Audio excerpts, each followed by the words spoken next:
A Chinese envoy on Friday called on countries concerned to stop imposing unilateral sanctions outside the framework of the Security Council.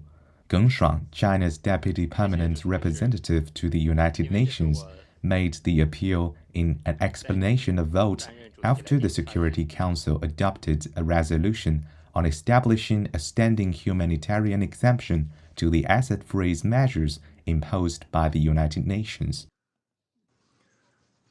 The resolution clarifies the relationship between humanitarian assistance and sanctions and dispels the concerns and worries of the providers of assistance.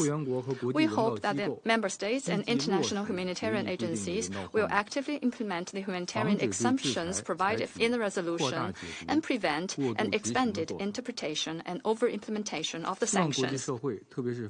We also hope that the international community, especially developed countries, scale up humanitarian assistance and provide more substantive support for humanitarian operations.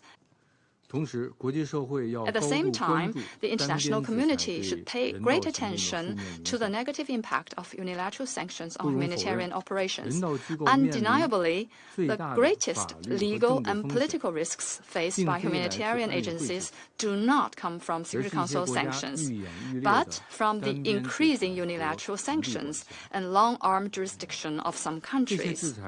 In reality, they often create great chaos and disasters and exacerbating humanitarian crisis. We hope that the countries concerned will uphold the spirit of humanity embodied in the just adopted Security Council Resolution 2664 and stop imposing unilateral sanctions outside the framework of the Council as soon as possible. To conclude, I would like to stress that the Security Council should establish clear and feasible exit arrangements for existing sanctions mechanisms, conduct regular reviews, and adjust or lift sanctions in a timely manner. The humanitarian exemption resolution just adopted by the Council must not lead to the perpetuation and permanence of some sanctions mechanisms that are long overdue for adjustment. China will work with all Council members to continue to promote the improvement of sanctions mechanisms in a responsible manner so as to minimize the negative impact of sanctions on humanitarian activities and people's livelihood.